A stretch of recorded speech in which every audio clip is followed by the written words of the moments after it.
Humans were considered a galactic joke, until their technology became denobular prime's only hope for survival. The classroom lights flickered, casting an eerie glow on Indus's scarred carapace as the veteran diplomat began his tale. "Quiet down, younglings. Today, you'll learn the truth about humans, the species we once mocked." Indus fixed his cybernetic eye on the eager denobulan students, their antennae quivering. Decades ago, our world faced extinction, fusion reactors failed, power reserves bled dry, our brightest minds proved useless. He clenched his claws. That's when the humans came, led by their maverick engineer Nathan Foster. They offered a deal that would alter the course of our history and challenge every notion we held about their primitive technology. Indus's voice dropped to a haunting whisper. But to grasp the gravity of their proposal, you must understand the sorry state of human-denobulan relations. We dismissed humans as uncultured brutes, too unsophisticated to be taken seriously. Crude apes, we branded them, as our cities crumbled. The classroom fell deathly silent. Indus's eye whirred, ancient memories resurfacing. Our arrogance nearly doomed us. The species we derided as inferior would become our last hope against the looming darkness. The humans we once scorned now held our fate in their hands. He paused, letting the weight of his words sink in. The students exchanged uneasy glances, realizing the future of their civilization had once hinged on a species they'd been taught to underestimate. Indus smiled grimly, his scars twisting. Now listen closely as I recount the untold story of how human ingenuity saved our world from annihilation, and how we denobulans learned a harsh lesson in humility. Brace yourselves, younglings. This is a tale you won't soon forget. Indus sighed heavily, his cybernetic eye glowing dimly in the darkened classroom. As our civilization crumbled, we found ourselves at the mercy of those we once considered beneath us. The Zorgans, ever opportunistic, sought to exploit our desperation. They offered us their cast-off reactors, devices that were already obsolete by their standards, at prices that would have bankrupted our empire. The Kree, our ancient rivals, saw our weakness as a chance to expand their own power. They demanded unfettered access to our moons, seeking to strip them bare of resources in exchange for a pittance of energy. The students shifted uneasily in their seats, their antennae drooping with the weight of this revelation. They had always been taught of denobular prime's might and superiority, but now they faced the harsh reality of their past vulnerability. Indus raised a claw, silencing the murmurs that rippled through the room. In our darkest hour, an unlikely savior emerged. Nathan Foster, a human engineer from a small company we had never heard of, contacted our embassy on Earth. He spoke of a groundbreaking power source, one that could not only end our energy crisis, but also provide limitless clean energy for generations to come. Our ambassadors, steeped in the same arrogance that had led us to this point, were skeptical at best. What could a mere human offer the great denobulan empire?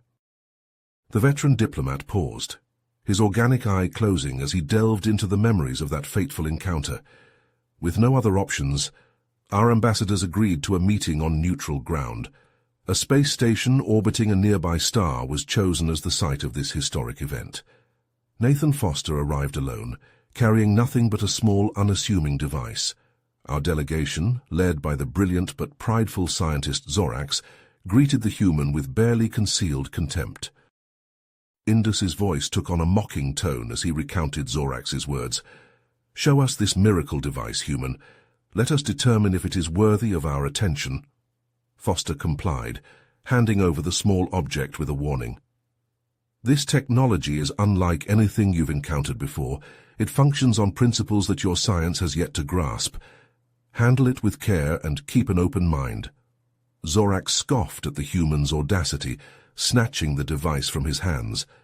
In that moment, none of us could have foreseen the impact that this small innocuous object would have on the course of our history. Indus leaned forward, his cybernetic eye projecting a shimmering hologram of Foster's device.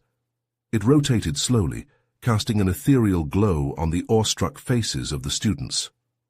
"As you can see, the device was no larger than a denobulan's claw," Indus explained.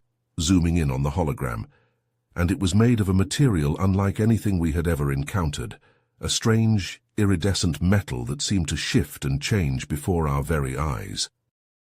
The students murmured among themselves, their antennae twitching with curiosity. Indus continued, "Zorax and his team were baffled. They subjected the device to every test imaginable, probing its secrets with the most advanced equipment denobulan science could offer, but for all their efforts they couldn't begin to unravel its mysteries." The hologram shifted, now showing Zorax and Foster in a sprawling laboratory, surrounded by a dizzying array of machinery and instruments. Zorax grew increasingly frustrated, Indus recounted, his voice tinged with amusement. He even accused Foster of trying to deceive us, of presenting us with a worthless trinket, but the human remained unflappable, insisting that we needed to follow his instructions to the letter if we wanted to see the device's true potential.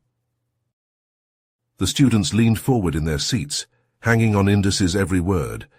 The hologram zoomed in on Foster, who was gesturing towards a complex apparatus. "He directed us to place the device in a specially designed containment field," Indus explained, "and to subject it to a precise sequence of energy pulses."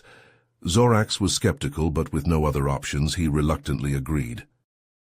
The hologram panned to Zorax, who was manipulating the controls of the containment field with a scowl on his face. "At first, nothing happened," Indus said, his voice dropping to a whisper. Zorax was ready to denounce Foster as a fraud, to have him thrown off the station in disgrace. But then... The students gasped as the hologram erupted in a blinding flash of light. The device at its center was glowing with an intensity that was almost painful to look at, pulsing with an energy that seemed to defy comprehension. The containment field shuddered, Indus continued, straining to contain the raw power emanating from the device, and then, with a final, triumphant burst of light, it activated. The hologram faded, leaving the students blinking in the sudden dimness. Indus's voice was hushed with reverence as he explained, "What Foster had brought us was a quantum entanglement generator, a device capable of harnessing the fundamental forces of the universe to produce virtually limitless energy. It was a technology that the entire galactic community, had only ever dreamed of." The students sat in stunned silence, their minds reeling with the implications. Indus paused, letting the weight of this revelation sink in. "Zorax was humbled," he said softly, "and more than a little amazed. He saw immediately that with this device, Denobula Prime could not only solve its energy crisis, but could reclaim its place as a galactic superpower." Indus's cybernetic eye whirred softly as he surveyed the classroom, taking in the expressions of wonder and disbelief on the young faces before him.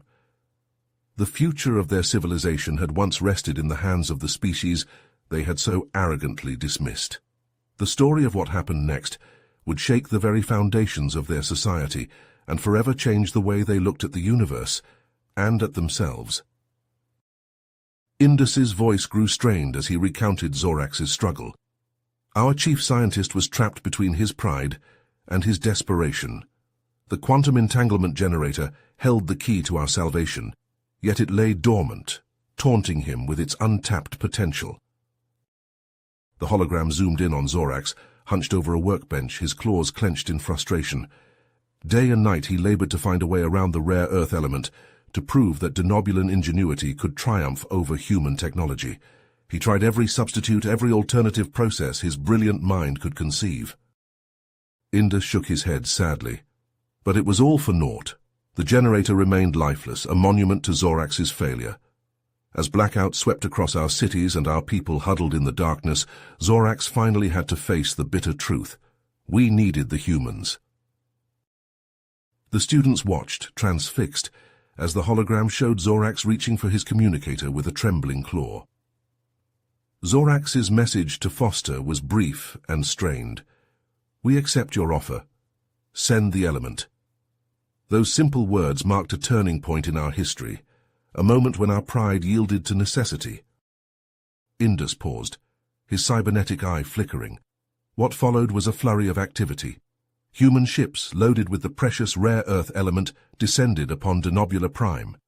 Foster himself oversaw the installation of the generator, working side by side with Zorax to integrate the alien technology into our power grid. The hologram erupted in a dazzling display of light and color, depicting the moment the quantum entanglement generator came to life. The effect was instantaneous and profound, Indus said, his voice filled with awe. Energy surged through our cities, banishing the darkness and the cold. Our factories roared back to life, our schools and hospitals reopened their doors. In mere days, Denobula Prime was transformed from a planet on the brink of collapse to a thriving, prosperous world. The students murmured in amazement, their antennae quivering with excitement. Indus smiled, a rare sight on his scarred face. And it was all thanks to the humans, the species we had once dismissed as primitive and backward. Through their generosity and their technological prowess, they had saved us from ourselves. The hologram faded, leaving the classroom in a hushed silence. Indus leaned forward, his organic eye gleaming with intensity. But our story does not end there, younglings. The quantum entanglement generator was only the beginning, the first step in a new era of cooperation and discovery between our species. The students sat transfixed, their eyes wide with wonder as the star map glittered before them. Indus, his voice rich with nostalgia, continued his tale. As the consortium grew, so too did the bonds between our worlds. Human engineers and Denobulan scientists worked side by side, pooling their knowledge and resources to refine the quantum entanglement technology. Each new breakthrough was celebrated across the galaxy, a testament to what could be achieved when species set aside their differences and worked towards a common goal. The hologram shifted, showing scenes of bustling spaceports and thriving colonies. Trade flourished as never before, with the consortium members sharing not only energy, but also ideas, culture, and friendship. Humans and Denobulans, once so distant and distrustful, now stood as shining examples of interspecies cooperation. Indus chuckled, his cybernetic eye twinkling. Of course it wasn't always smooth sailing. The Zorgans and the Kree, ever wary of the growing influence of the consortium, tried to undermine it at every turn. They spread rumors and sowed discord, hoping to fracture the alliance and reassert their own dominance. The hologram displayed a tense meeting of the Galactic Council, with Foster and Zorax standing firm against a tide of accusations and demands. But Foster and Zorax were unshakable in their resolve. They countered every argument with reason and diplomacy, winning over even the most stubborn of detractors. And when words failed, they let the results speak for themselves, the thriving worlds and happy citizens of the consortium. Indus leaned forward, his voice dropping to a conspiratorial whisper. And then, just when it seemed the consortium had weathered every storm, a new challenge emerged. A mysterious signal from the far reaches of space, a cry for help from an unknown civilization on the brink of collapse. The consortium, bound by its principles of cooperation and aid, knew it had to respond. But what they found at the source of that signal would test them like never before. The students gasped, their antennae quivering with anticipation. Indus sat back, his organic eye closing as he gathered his thoughts. The story of the consortium was one of triumph and unity, but it was also one of trials and sacrifice. And as he prepared to recount the next chapter of this epic tale, he knew that his students would need all their courage and wisdom to grasp the true lessons of this history. The hologram shimmered, revealing the dark underbelly of the consortium's rise. Scenes of shadowy figures infiltrating secure facilities, planting explosives, and hijacking shipments of the precious rare earth element played out before the students' eyes. The once abundant material became the focus of a galactic power struggle, Indus explained, his voice heavy with sorrow. Desperate worlds resorted to espionage and sabotage, willing to do anything to secure their supply. The very thing that had brought us together now threatened to tear us apart. Indus's organic eye closed, as if the weight of the memories was too much to bear. Foster and Zorax worked around the clock, pouring every resource into finding a solution. They assembled teams of the brightest minds from across the consortium, tasking them with synthesizing the rare earth element, or designing more efficient generators. The hologram shifted to a dimly lit laboratory, where a haggard Zorax hunched over a workbench, surrounded by flickering screens and whirring machines. Progress was slow, and tensions continued to mount. Worlds began to point fingers, accusing each other of hoarding the element or sabotaging research efforts. The once united consortium teetered on the brink of collapse. Indus's voice dropped to a whisper, his cybernetic eye dimming. And then the unthinkable happened. Nathan Foster, the visionary behind the quantum entanglement generator and the driving force behind the consortium, was killed in a suspicious accident while on a diplomatic mission. Gasps of shock and disbelief rippled through the classroom. Indus nodded grimly, his antennae drooping. The official report claimed a malfunction in his shuttle's life support system, but many suspected foul play. Rumors swirled that Zorax himself had orchestrated the incident, jealous of Foster's influence and success. Indus's gaze swept over the stunned faces of his students. Zorax, consumed by grief and outrage, threw himself into the investigation of Foster's death. He vowed to uncover the truth, no matter the cost. But his single-minded pursuit of justice made him powerful enemies, both within the consortium and beyond. The hologram flickered, showing Zorax in a darkened room, his face illuminated by the glow of a computer screen. He knew the risks, but he pressed on, driven by his loyalty to Foster and his unwavering belief in the consortium they had built together. The future of the galaxy hung in the balance, and Zorax was determined to see it through, even if it meant sacrificing everything he held dear. Indus fixes his cybernetic eye on the students, his voice heavy with the weight of history. Zorax plunged into the depths of the galactic underworld, chasing leads and confronting danger at every turn. On the lawless moon of Kexar, he walked into a seedy bar, the air thick with the stench of cheap liquor and cheaper lives. A hulking Zorgan mercenary stepped into his path, a sneer on his scarred face. "Turn back, Denobulan," he growled. "This path leads only to death." But Zorax met his gaze unflinchingly, his claws twitching at his sides. "Stand aside," he said, his voice cold as the void. "Or join the dead who tried to stop me." The hologram flickers, scenes of brutal combat playing out in quick succession. Zorax, a blur of claws and rage, tearing through assassins and thugs with ruthless efficiency. From the slums of Kexar to the gleaming towers of the Kree homeworld, Zorax followed the trail of corruption, piecing together the puzzle of Foster's murder and the Cabal's machinations. He chased down rogue agents in the streets of 100 worlds, prying secrets from their dying lips and dodging blaster fire at every turn. Indus leans forward, his organic eye glinting in the dim light. And then, in a hidden bunker deep beneath the surface of a long-dead world, Zorax found the proof he sought, a trove of encrypted files detailing the Cabal's every move, the sabotage, the shortages, the assassinations, and at the center of it all a name, Counselor Zaxxon of the Kree, the mastermind behind Foster's death and the rot at the heart of the consortium. The students whisper among themselves, their antennae quivering with shock and anger. Zorax strode into the council chamber like an avenging angel, the evidence clutched in his claws. He called out Zaxxon and his co-conspirators, his voice ringing with righteous fury. "You have betrayed the very principles upon which this consortium was founded," he roared. "You have sacrificed countless lives for your own greed. And for what? A few more credits in your coffers? A little more power in your grasping claws?" The hologram shows the council chamber in chaos, delegates shouting and gesticulating wildly.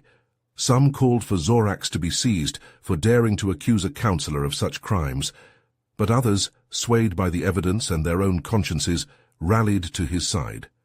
They demanded a full investigation, a reckoning for the Cabal's sins. In the end, a compromise was reached.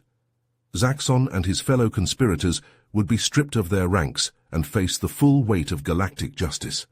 And Zorax, the hero who had brought their crimes to light, would take the reins of the consortium, tasked with healing the wounds they had inflicted. Indus sighs, his shoulders sagging under the weight of memory. It was a hollow victory for Zorax, one that came at a terrible price. As he stood before the council, accepting the mantle of leadership, his thoughts were with Foster, the friend and partner he had lost, the man who had started him on this path, whose vision had guided him through the darkest of times. And as he looked out at the sea of faces, some hopeful, some wary, some still seething with barely contained rage, Zorax made a silent vow. He would not let Foster's dream die. He would build a consortium stronger and more just than ever before. Whatever the cost, whatever the sacrifice, he would see it through to the end. Indus's cybernetic eye flickers as the hologram zooms in on Zorax, hunched over a conference table, his claws splayed across a star map. The newly appointed consortium leader jabs a claw at a cluster of systems, his voice strained but resolute. The Zorgans and the Kree have pulled their support. They claim we've become too human-centric, that the consortium no longer represents their interests. We need to show them that we're still a force to be reckoned with, that we can weather this crisis and come out stronger. The hologram pans to show the faces of the other representatives, a mix of worry and determination etched on their alien features. Zorax stands, his posture straight and proud. I've reached out to the human leadership on Earth. They've agreed to a joint venture, to pool our resources and expertise to find new sources of the rare Earth element. It's a chance to reaffirm our partnership, to show that the consortium is still a place of cooperation and progress. Indus nods, his organic eye glinting with approval. It was a master stroke, a way to address the immediate crisis while also sending a message to the doubters. And the humans, to their credit, stepped up. They sent their best and brightest, scientists and engineers who worked tirelessly alongside our own experts. The hologram shifts to a montage of scenes, human and denobulan researchers poring over data, survey ships scanning the surface of barren worlds, mining drones extracting glittering ore from deep within alien crust. The results were staggering. New deposits of the rare earth element were discovered on a dozen uninhabited planets, enough to power the consortium for generations, and the breakthroughs didn't stop there. Indus leans forward, his voice tinged with excitement. They found a way to recycle the element from old generators, to extract it from the very devices it had once powered. It was a game changer, a way to ensure a steady supply even as demand continued to grow. The students buzz with excitement, their antennae twitching. Indus holds up a claw, his expression turning serious. But Zorax knew that securing the rare earth element was only half the battle. He also had to fix the consortium from within, to root out the corruption and complacency that had allowed the Cabal to flourish. The hologram shows Zorax in a series of tense meetings, his claws clenched as he debates with other representatives. He pushed through a series of reforms, each designed to make the consortium more transparent, more accountable. He created a new governing council, with seats allocated based on a world's population and contribution. No longer would a handful of powerful planets be able to dictate terms to the rest. Indus chuckles, shaking his head, and then there was the Oversight Committee, a watchdog group tasked with investigating any hint of wrongdoing.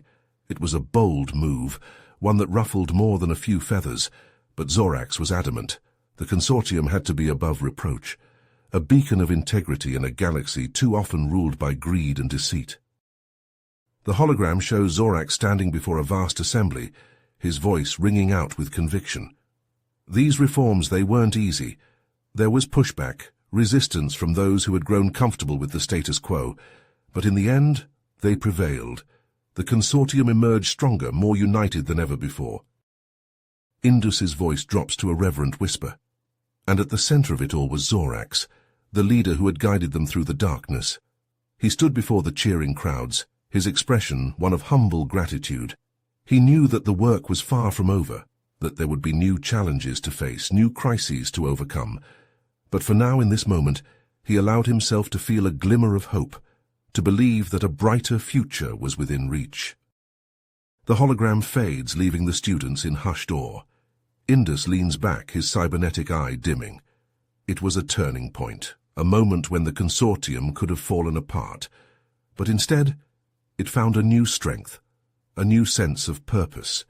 And it was all thanks to Zorax the Denobulan, who had once been Nathan Foster's rival, but who had now become his greatest champion. The hologram flickers as it displays Zorax on the podium, his posture proud but his eyes heavy with the weight of memory. Nathan Foster was more than a colleague, more than a friend, he begins, his voice carrying across the sea of faces, human and alien alike. He was a visionary, a man who saw beyond the boundaries of species and the barriers of prejudice. He believed in a future where all races could work together, could learn from each other, and grow stronger in the process. The crowd is silent, hanging on Zorax's every word.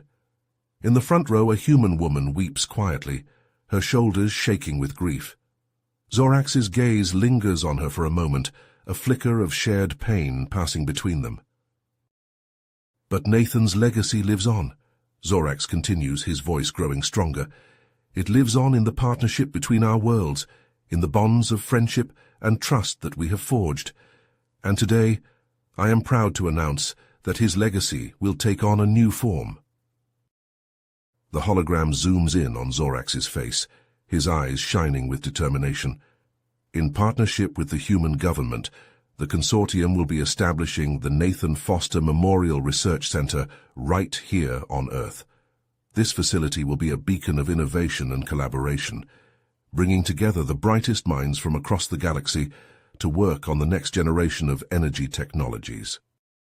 The crowd erupts in applause, the sound washing over Zorax like a wave. He raises his claws, waiting for the noise to subside. This center will not only advance our scientific understanding, but it will also serve as a powerful symbol of the ongoing alliance between humans and Denobulans, and indeed all members of the consortium. It will be a testament to the idea that by working together, by pooling our knowledge and resources, we can achieve wonders beyond our wildest dreams. The hologram shifts again, displaying a montage of scenes from the research center's early days. Human and alien scientists work side by side in gleaming laboratories, their faces lit with the glow of discovery. Prototypes of new generators and reactors hum with barely contained power, their designs elegant and efficient. The breakthroughs that emerged from the Nathan Foster Memorial Research Center revolutionized energy production across the galaxy, Indus explains, his voice filled with pride. Fusion reactors became more stable and efficient, matter-antimatter power became a reality, and quantum entanglement generators grew even more advanced and powerful. The students watch in awe as the hologram displays the impact of these technologies. Cities on 100 worlds glow with clean, abundant energy, their skylines shimmering with the lights of progress. Starships, sleek and swift, venture out into the uncharted reaches of space, their engines powered by the fruits of the research center's labors. This was the dawn of a new age, Indus says, his voice hushed with reverence. An age of abundance, of exploration, of unity. The consortium member worlds, armed with these new technologies, expanded across the stars, establishing colonies on distant planets and making first contact with civilizations we had never known existed. The students sat in stunned silence as Indus described the separatist attacks, their eyes wide with horror at the scenes of destruction displayed in the hologram. The once gleaming cities of the consortium, symbols of progress and unity, lay in ruins, their towering spires reduced to rubble and their streets choked with debris. The separatists struck without warning, Indus said, his voice heavy with grief. They targeted the very heart of the consortium, the energy installations and research facilities that had brought so much hope and prosperity to the galaxy. With each attack, they sought to sow fear and doubt, to make the people question the very foundations of the alliance that had brought them together. The hologram shifted, showing images of Zorax and the consortium leadership in crisis meetings, their faces etched with worry and determination. Zorax knew that they had to act quickly, Indus continued. He deployed the consortium's security forces to protect vital infrastructure and hunt down the separatists before they could strike again. But the attackers were like ghosts, appearing out of nowhere to wreak havoc and then vanishing into the void. Indus paused, his cybernetic eye flickering as he accessed ancient records. For months the conflict raged across the stars, he said, his voice low and somber. The separatists struck at will, evading capture and leaving a trail of destruction in their wake. Many began to lose faith in the consortium, questioning whether its ideals of unity and cooperation could survive in the face of such relentless opposition. The students leaned forward, hanging on every word as Indus described the final, fateful confrontation between Zorax and the separatist leader. Zorax led the raid on the separatist stronghold himself, Indus said, his organic eye misting over with emotion. He knew that it was a risky move, but he also knew that it was the only way to end the conflict once and for all. The hologram displayed the scene of the battle. Zorax and the separatist leader locked in a desperate struggle amidst the chaos of the firefight. Zorax fought with the strength of a true warrior, Indus said, his voice filled with pride. But the separatist leader was a formidable opponent, a former council member who had once been Zorax's closest ally. In the end, both were gravely wounded, their blood mingling on the cold metal floor of the stronghold. Indus closed his eyes, his antennae drooping with sorrow. With his last breath, Zorax managed to uncover the truth behind the separatists' motives, he said, his voice barely above a whisper. He learned that they were being manipulated by a shadowy cabal of power-hungry individuals, some of whom had ties to the same group that had orchestrated Nathan Foster's murder years before. They had seen the consortium as a threat to their own ambitions and had sought to destabilize it from within, using the separatists as their pawns. The students gasped, their eyes wide with shock and disbelief. Indus nodded grimly, his cybernetic eye glowing with a fierce intensity. Zorax transmitted the evidence he had gathered to the consortium leadership, exposing the cabal's treachery for all to see, he said, his voice rising with each word. The revelation sent shockwaves throughout the galaxy, leading to a purge of corrupt officials and a renewed commitment to the consortium's founding principles. But the cost had been high, and the scars left by the conflict would take generations to heal. As the hologram faded, leaving only the dim light of the classroom, the students sat in silence, their minds reeling with the weight of the story they had just heard. Indus looked out over the room, his gaze heavy with the burden of memory. "And so, my young friends," he said, his voice barely above a whisper, "that is the story of how the humans and the denobulans came together to build something greater than themselves, and how they fought to preserve it in the face of adversity. It is a story of hope and sacrifice, of the power of ideas and the fragility of alliances. And it is a reminder that the work of building a better future is never truly finished, that each generation must take up the mantle anew and strive to create a galaxy that is just, peaceful and prosperous for all." The classroom was deathly still, the only sound the soft hum of the holographic projector. The students looked at one another, their expressions a mix of awe and determination. They knew that the story of the consortium was not just a lesson from the past, but a call to action for the future, a reminder that the fate of the galaxy rested in their claws, and that they would have to fight to protect the ideals that Zorax and Foster had sacrificed so much to uphold. Indus rose from his seat, his cybernetic eye gleaming in the dim light. "The story of the consortium is not over," he said, his voice ringing out with a fierce conviction. "It is a story that is still being written, with each passing day and each new challenge. And it is a story that will depend on the courage and the vision of young people like yourselves, the next generation of leaders who will shape the fate of the galaxy." You have reached the end of the story. If you enjoyed this story and want to support us, please leave a like and subscribe to our channel, and for every comment that says 88, I will heart every single one of them. Thank you for your time.